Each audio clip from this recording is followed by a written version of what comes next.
સમાવેશી શિક્ષણ. એક પ્રશ્ન, સમાવેશી શિક્ષણ એટલે શું? જવાબ, તમામ બાળકોને એક સમાન શિક્ષણની તક આપવી, ભલે તેમની ક્ષમતાઓ કે પૃષ્ઠભૂમિ અલગ હોય.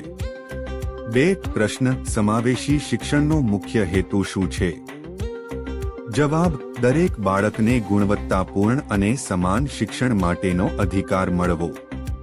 ત્રણ પ્રશ્ન, કયો કાયદો ભારતમાં સમાવેશી શિક્ષણને પ્રોત્સાહન આપે છે?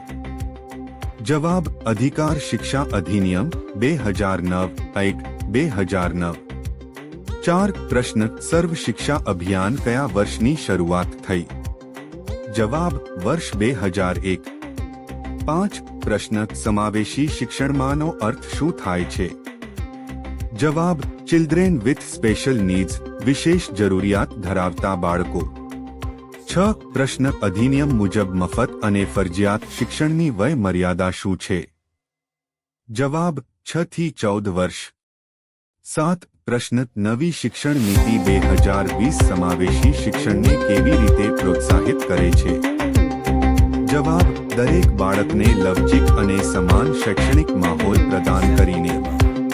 આઠ પ્રશ્ન, યુનેસ્કો દ્વારા સમાવેશી શિક્ષણના પ્રયત્નો કયા વર્ષે શરૂ થયા?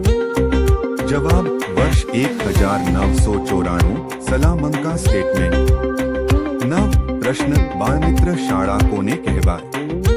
જવાબ, બાળકો માટે સુરક્ષિત, સહકારી અને આનંદમય શૈક્ષણિક વાતાવરણ ધરાવતી શાળા.